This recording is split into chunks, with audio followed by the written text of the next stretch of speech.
Don't just live for tomorrow, or just live in yesterday. Just be glad for all you have that's in today. Hey everyone, Connie here, and welcome to my blind reaction to Doom Patrol, episode 11. So, we didn't have Doom Patrol last week just due to time and everything. Things didn't end up working out with how everything was working out with that week, and this week started off kind of the same way because Memorial Day on Monday and everything. So I wasn't able to record on Monday, and I had to start actually recording for this week on Tuesday. And I think that because of that, this week has felt completely off to me. And so I almost considered not reacting to this again this week, but I didn't want to do that to you all. But it's like these past 2 weeks, basically because of a lot of the same reasons, have felt just so off to me. And it's honestly taken a toll on just my desire to record, especially longer stuff like this. Like if it's just like a single episode thing, it's like, okay, that's not as big a deal. I can get to that. But when you're recording multiple a day, or when something you're recording during the day is longer like this, it gets more difficult to find the motivation, to find the interest factor. And it's not like I'm not interested in the series. I enjoy this series. I very much do. But it's just, again, it gets to that point where it's just like, do I really want to record right now? And I just keep putting it off and doing other stuff instead. And it's just like, ugh. And like earlier today, I was even like, because of this, because of just this feeling, I even toyed with the idea again of putting it on hold. We have like 5 episodes left in this season. I toyed with the idea of putting it on hold again and doing something else in the meantime, but it's like, I'm not going to do that. So it's just because of how this week has gone, it's thrown me completely off. Plus, I'm probably not going to be able to record tomorrow either. I'm recording this on Thursday. I'm probably not going to be able to record tomorrow on Friday, just because everything has been not only just thrown off for me, but I'm actually going somewhere with someone tomorrow on Friday. Again, I'm recording this Thursday. So that also puts a hamper on recordings for this week as well. But hopefully things work out. Hopefully. So, that being said, I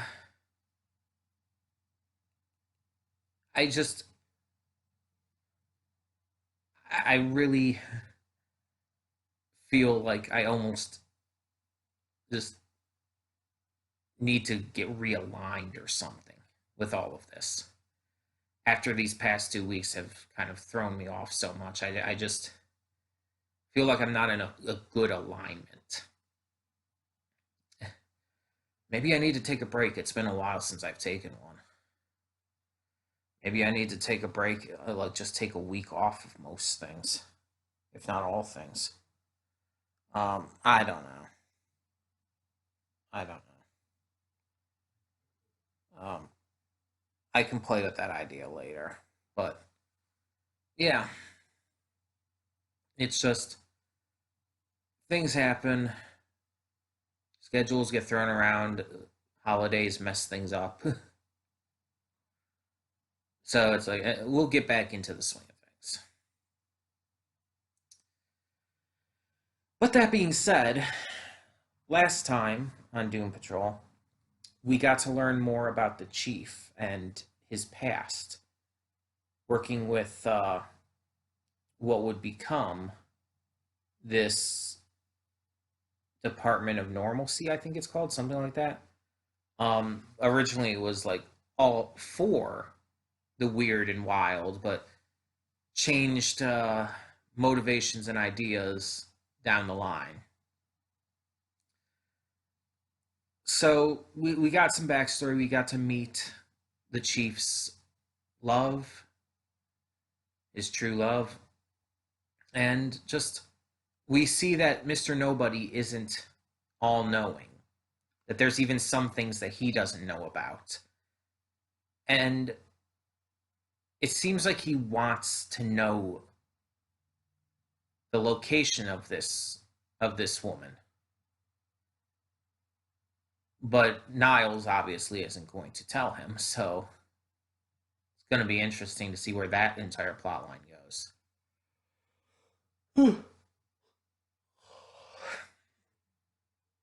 Meanwhile, our heroes have had to deal with a lot lately between Jane having to deal with a lot of mental traumas and everything, and um, Larry and oh my god, why is her name escaping me? But the others who weren't involved in that having to deal with a hair-eating weirdo. So yeah, that happened. Um, but yeah, things are getting interesting for sure. We have what seems to be a secondary antagonist or antagonist group joining into the fray. Um, we have some interesting character developments and whatnot. So I'm definitely interested to see where this goes. I definitely can't wait to find out like where this is all working towards, because a lot of shows that like build up a lot of stuff like this, it's like getting that payoff at the end is important. So I don't know if we'll get a payoff for everything by the end of this season or if some of it will go further into season 2. We'll have to see. In the meantime, though, we're just going to get this started and hope for the best. So when the screen fades to black, pause this redirect and go to the description below. Follow the link to the reaction, and after you watch it, come back here to the redirect and resume play. Because after it fades to black, then it fades back in, everything from that point forward will be my afterthoughts and will contain spoilers to the episode. So, with that being said, thank you so much for tuning in, and I will see you at the reaction. And we are back, and we'll begin with spoilers in 3, 2, 1, now. So this episode had a very, very heavy focus on relationships. And yes, I did cry at the end there. It wasn't like as heavy a cry as some shows and whatnot have made me go through, but there were tears falling. So let's try to go through everyone's relationships. The one that was least focused on in this episode was Jane. Her relationship that is focused on is her and the chief, Niles. They've seemingly had a good relationship, as we've seen in episodes past. We've seen through flashbacks and whatnot. And her entire thing is, now that she knows he was going to put her in a home, she wants to know why. She just wants that clarity. She wants that information. And that's her goal. And that's why she wants so badly to save him now. And I feel like part of it is also because of, obvious reasons, with the fact that he kind of comes across as a father figure to her in a few ways. So we'll have to see how that develops, because that wasn't really a focus in this episode as much. But there were some other characters that were a lot more focused on. So Jane had a bit to do with Cyborg in this one. They were connecting a little bit more due to just the feeling of being not in control. And Vic himself is facing issues with his relationship with his father still, but also with his systems. Grid had been going kind of off the wire, I guess you could say, and he's afraid. Vic is extremely afraid of it. When he has this conversation through the computer with Grid, finding out that he's become more cyborg than ever, it scares him even more. The idea that he's less human. He as such slices into himself, finds this to be true, and is freaking the hell out. He's having a legitimate existential crisis here. Just questioning who he is and what he is. And unfortunately, as he and Jane start following the lead they received from Danny the Street, they are attacked by the Bureau of Normalcy. And Vic is captured. So that's bad. That's very bad. But Jane knows he was captured. She'll be able to rally everyone else to help. During all of this, Cliff and Rita are off on a little bit of a journey themselves, because Cliff's old pit crew manager, Bump, who had adopted his daughter after his and his wife's deaths, has also now died. Bump was killed by an alligator named Francis, and so Cliff and Rita go to Bump's bar that I guess he owned to pay their respects, and so Cliff can maybe see his daughter for the first time in years and years. And he does. He gets to meet her. He gets to see her as an adult. But he's too afraid to actually open up to her and to talk to her. So when he hears that the watch that he gave her, that she eventually gave to Bump, is in Francis's stomach because of everything that happened, he goes out to try and get the watch back from Francis to give to his daughter. And he succeeds. And it's unclear if at the end, if she realized that was supposed to be her father, if she realized who Cliff was. It was unclear, but she definitely understood what he did. And she definitely seemed like just in shock and everything. So it's unclear. During this section, we also find out more about Rita, including her birth name is Gertrude. We find out that Rita apparently really loves chicken, and she can knock them back. Which, I mean, hey, fair enough. I mean, I really love chicken too. I can knock back quite a lot of chicken wings. And there's nothing wrong with that. Like a lot of times you see in a lot of media and just society in general, this idea that women have to be prim and proper and like eat salads or shit like that. It's like, no. A woman can eat whatever she wants, for one, and doesn't have to always be prim and proper about it. If a woman wants to knock back some chicken wings or just chow into a steak or just demolish a burger, let her. That's awesome. There's nothing wrong with that. And I think it's cool, and I think it's really, really awesome that Rita just really gets into chicken. I love that. I love it.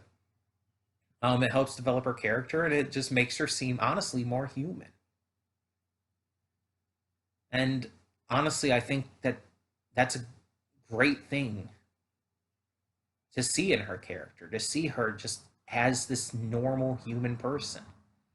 And honestly, I think that's what she'd want to be seen as, considering. But in the end, Cliff isn't able to work up the courage to talk to his daughter. He does get her the watch back, but that's as far as it goes, really. For now, at least. You know it's building up to more. Just a question of how long that's going to take. But let's be honest. The true star of this episode was Larry. Larry, when knocked out during the entire incident with what was going on with Jane and Cliff going into her mind and all, when he was out at that point, he was given the best dream he could have hoped for. The spirit allowed him to connect with John. And as we find out later in the episode, actually connect with him. Like it was actually his mind in there as well. And they were able to connect in a way that Larry always wanted them to. Alone, by themselves, in a secluded motel, just having sex and eating good food. And you know what? That's great. That's something to strive for, to have that intimacy with the partner. But unfortunately, he's woken up from the dream before it can finish, and because of it, he is begging the spirit to let him back in. The spirit brings him to another dream, but this one's different. This one's basically the complete opposite. He is at a crowded gay bar with all these people around, and he tries to get John to come with him to a more secluded area, but John gets angry. It's like, why can't you, basically saying, like, why can't we have this publicly too? And the entire idea is brought up about Larry hiding this side of himself, about Larry not having the courage to be open about who he is still, even in this day and age. And they get into a bit of a fight. And it causes Larry to finally take a step that he was afraid to. He goes to see John in real life. And John he's old. He's on his deathbed. He's sick. He can't take care of himself. But when he sees Larry there, he perks right up. He's happy. He's jokey. He's himself. And so he and Larry talk. They just talk. And this is where we find out that it was John's consciousness as well. And we kind of do have to wonder if that was the spirit's doing. But they talk and they get to just be themselves again. And you hear Larry like let out genuine laughter, being truly happy in these moments, even though his lover is in this condition at this age and everything. And as I mentioned in the reaction, he's not. He hasn't really aged like that at the same level. Even despite that, you can still see the love between them. And Larry even tells John about the spirit and everything before John peacefully and happily passes on. And that's the part that made me cry.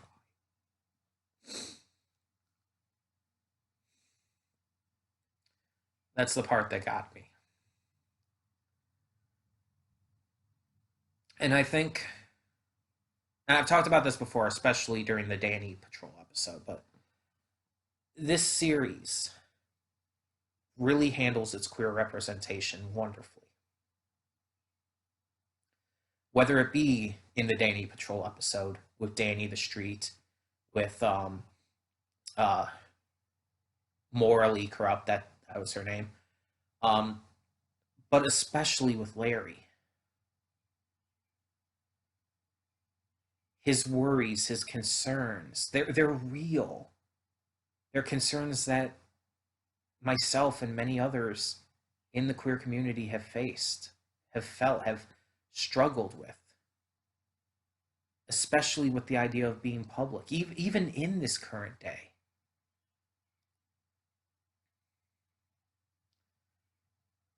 But also the need to just talk with someone about it, with someone who's just there for you. Whether it be a partner, whether it be a friend, an ally, someone who can just listen and be there for you and comfort you. And I've had those moments where I've had friends to talk to, where I could just let it out. And I've had moments where I've been searching for that.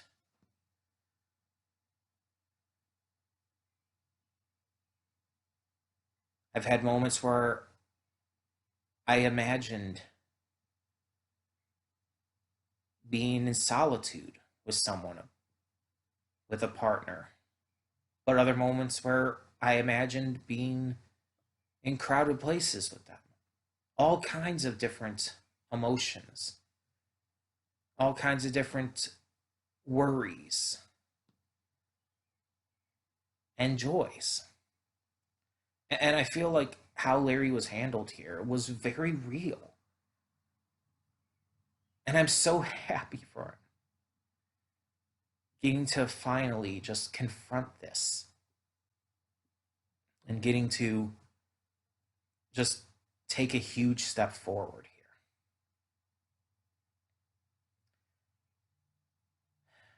here. It's going to be good for him. And yeah, I fully admit that one of the reasons why I love this so much, why Larry's story in this episode stole the episode for me, why I felt it was the best part of this episode, I admit it's because I am queer as well. It's because of my own experiences with it, my own fears, my own worries. All of that definitely influenced my feelings on this episode. I won't argue that.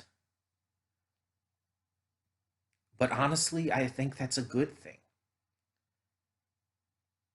Connecting with characters, with storylines, with struggles in a show, a movie, a game, whatever, through your own experiences, that's the kind of things you should strive for. I mean, I'm not saying like you want to necessarily have bad experiences and connect with them through that or anything, but what I'm saying is that you want to be able to find those connections that you already have to help yourself through them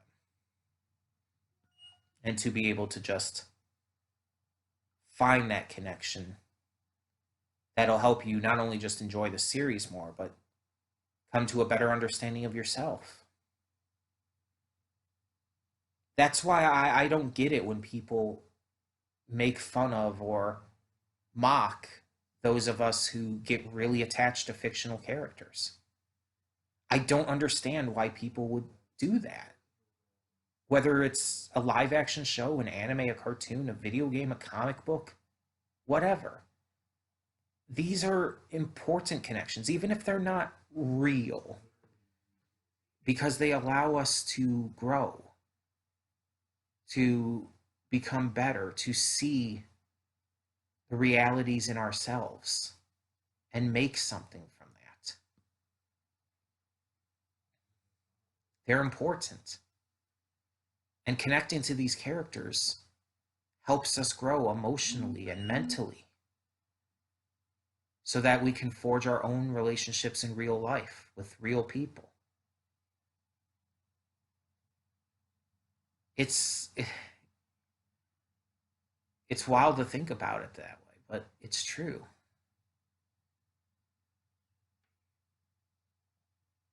connecting with Larry's story here is definitely something that can help so many people with their own struggles with being LGBTQ plus, their own worries, their own fears. They'll be able to see themselves in Larry and find that courage and find that hope through him. That is the power of fiction. To not only just entertain us, but to guide us and lead us into better lives for ourselves. In my opinion, the best stories, the best shows, the best games, that's what they do. They make you connect. They make you feel. They make you love these characters, these stories, these plot points. The best stories immerse you so much that you couldn't imagine yourself without them in your life. And that's beautiful. It's awesome.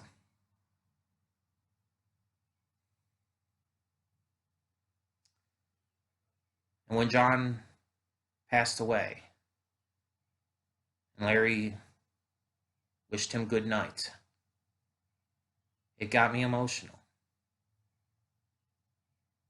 because of how much Larry grew in that moment,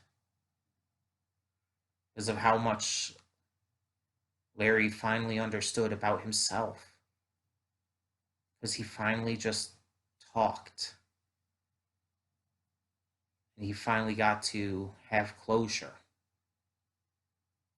with the person he truly loved.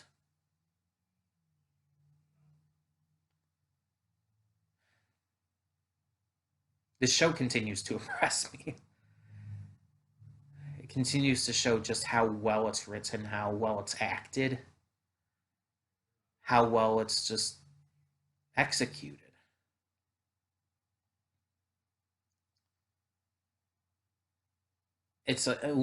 I've talked about it plenty by now, but never expected this coming into this series. I never expected this show to be like this, and I'm so glad it is, though. So we'll see how it goes from here. We have some big things to take care of, including Cyborg being in the Bureau of Normalcy's control and everything. We have some plot points still left unresolved. And we'll hopefully get to more of those in the future. And we still have to confront Mr. Nobody. And we still have to save Niles. So, we shall continue on. We shall continue on. Tell me in the comments below what you thought of this episode of Doom Patrol, and thank you so much for tuning in. For now, I'm Connie, and I'm signing off. See y'all next time.